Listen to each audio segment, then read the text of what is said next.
Well, hello friends, look at what I got here today. This is not the Bloodthirster from Warhammer, this is actually the devil, the Beelzebub, the Lucifer from Time of Legends, Joan of Arc, from the Unleash Hell expansion. It is a PVC mini, but it's pretty nicely detailed. It's huge. And I actually plan to run him not only in my Joan of Arc games, but actually I will also use him as a Bloodthirster for Warhammer. And I got this guy for like half the price. The whole expansion was half the price that I would pay for GW Bloodthirster. The level of detail there is not as finely detailed as on GW polystyrene or the Forge World resin models, but it is still very good. And the mini comes actually pre-assembled. I have prepared him for the base coat, so I did scrape off the biggest mold lines that I could find, but I was not like that that's detailed because it is slightly more difficult to scrape off the mold lines from the PVC models. I also had to fill in few gaps. You can see I have used green stuff here on his shoulder, and here there was a tiny gap that you can actually leave it there if you are going like for super quick tabletop standard. I filled a gap there, and there was also a gap here which was slightly bigger, and these are two different parts, which his knee, this one. So I had to do a little bit more filling there. Other than that, I think that once I paint this guy, he will look fantastic, and you could easily put him on your Warhammer table. Now for the scale comparison, I think that this guy will work very well as the Bloodthirster for 40k. So I have here Be'lakor, the Demon Prince from 40k. As you can see, he's tiny. But this is an older sculpt. I have some newer sculpts here as well. So this is the new Abaddon. And here is new Korsaro Khan. This guy is pretty big. I think he will work perfectly as the Bloodthirster.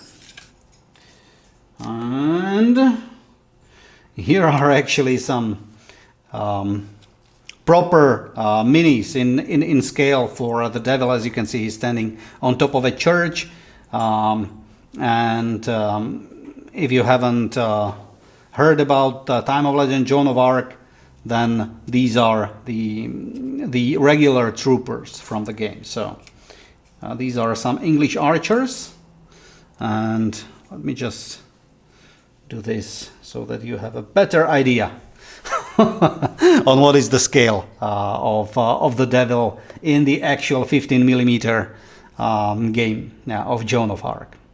And by the way, Joan of Arc will have a relaunch on Kickstarter coming up in October. I hope to get this video up before that or during the campaign. So you actually can pick this mini up again on the Kickstarter. So look it up, and I will go right away into painting. As I said, I have prepared the mini. I did some base, some simple basing here with the sand. Now I will do a black primer, and then the plan is, as I said, since I want to run him also as a Bloodthirster, I want him to be red and devilish looking. So the plan is to do the main body in red, his beard and hair in black, and do some dramatic blue shadows on him. We'll see how that works. When I spray the shadows in blue and then the red on top of it, the intermediate areas will be actually purple. So that will create some nice, interesting color variations. Well, anyway, this is the intro. Let's get into painting. After priming the model in black, I pre-highlighted it using the white ink. The red color that we will use has a bit transparent pigment, so it is much easier to lay it over the light undercoat, and we will also get some effortless shading out of it. By the way, using the ink instead of regular paint helps to limit the speckling that you usually get when spraying white paint. That has typically coarser pigment, and pigment in this ink is a little bit finer. So, there's a tip for you.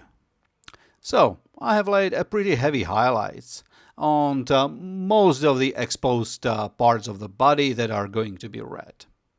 I have also covered the weapon and the horns almost completely in white, because they will be the bony color later.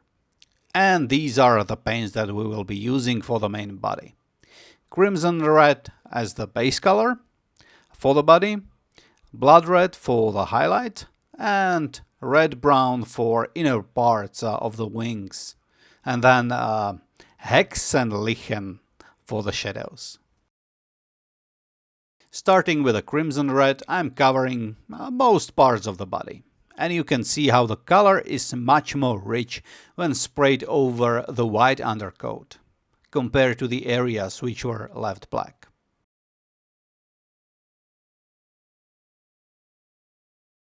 Then the red-brown for the interior of the wings, leaving the quote-unquote fingers red. Since I had this darker paint in the airbrush, I also sprayed the hair and fur with it, but those are going to be black in the end. Now the shadows. We already got some free shadows from leveraging the pre-highlighting in the beginning, but I wanted to introduce some more interesting color to the red skin, and I think this bluish, deep purple paint is the money. Do, do, do, do, do, do, do, do.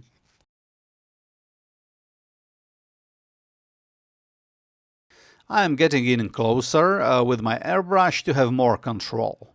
I focus on the recesses in these beautifully sculpted muscles, and I am also laying a filter layer on the bigger areas that are in the shadow, like his chest and belly, the bottom parts of the tail and the legs.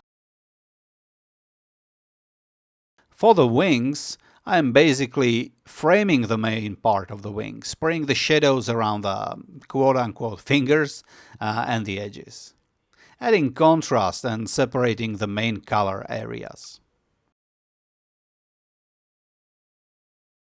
Here you can see how the shaded model looks now. I quite like the result, and I actually thought about leaving it like this, but in the end I decided to do one more pass of highlights using the blood red. Blood red is quite a warm color as opposed to the cold purple that we have used for the shadows, so that will also make the contrast more dramatic. I wanted to be spare with the highlights, but well, I might have overdone them in the end. Here's how the devil looks so far. I have then sprayed the rocks and the church on the base with some bluish grey. And the dirt on the base I sprayed with dark brown. This is the cherry brown from Vallejo. And I have used the same paint for the tips of the horns. I hate masking, so I am just using a piece of paper to block the paint from going onto the body. It also helps you to aim the airbrush where you want it, since you can see the paint on the paper before it lands on the model. And it is finally time to pick up the brush. I'm using Wraithbone paint to fix some overspray on the bases of the horns and around the hand that is holding the trident. Then I grabbed the biggest brush I have and some skeleton horde contrast paint, and I washed the whole weapon and also the horns. One really thick coat, just like the GW advertisement says. I have also covered the brown tips of the horns to darken them even more and make the transition more smooth. Next, using the Black Templar contrast paint, I have covered all the hair, the fur, and also the spiky bits on the back of his legs. While the thick layer of contrast was drying, I grabbed some lighter brown. This is the Barbarian flesh again from Vallejo Game Color range. And I did some highlighting and lighter patches on the dirt on the base to make it more interesting. Now, with the contrast paints hopefully dry, I have dry brushed the bony parts. First the Ushabti bone, followed up by a lighter dry brush with Wraith bone. Dry brushing tends to leave paint dust all over the model, so it is quite important to clean it up. Just use some big, soft bristled brush and sweep the dust off from the model. I then turned back to the tips of the horns. I painted the absolute tips with black, and then using thin glazes of dark brown, I have tried to improve the transition from the bony color to the dark. I took a bit more care with painting the face. It will be the focal point of the model, so you want to make it stand out and make it more detailed. Typically, you would use brighter colors on the face to draw the attention, but I really didn't want to push the highlights to the pink or the orange, so that is why I instead decided to make the beard, which frames the face, in dark, almost black color, to allow the face pop a bit more.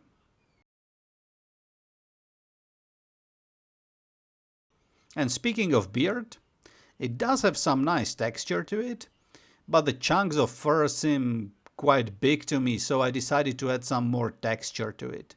Using dark gray with some of that purple that we used for the shadows mixed in, and using a fine brush, I've drawn thin tiny lines on each chunk of the fur. The intention here is to make it look more like hair.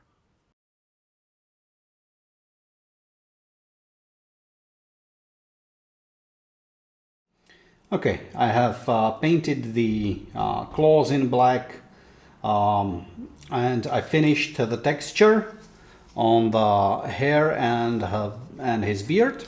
Now we have pretty much the colors laid out.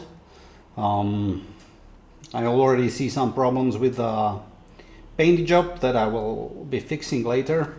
But let me first lay down the rest of the colors. I need to do some dry brushing on the base, paint the bell, some little things like that. So I will start with dry brushing the base. I will put on a layer of Zandrida's dry brush on the base. In the next few clips, you will see me dry brushing the base. Using the Zandri dust on the dirt that I have already mentioned, then the stones and the church I will first dry brush with light gray and then white, and then I will quickly paint the bell and the cross using bronze. I will also do some quick washing on the base to increase the contrast using the Agrex Earth wash around the stones. But the important step that I just did was that I had a good look at the model, with most of the colors in place, and I was looking for the things that I need to fix. And these are the problems that I have noticed. 1. The horns need more contrast. More defined and darker lines in the parts where they touch the other horns and the skull. Number 2, the teeth are too dominant in the face. I need to tone them down a little bit, narrow the bright parts and make them darker.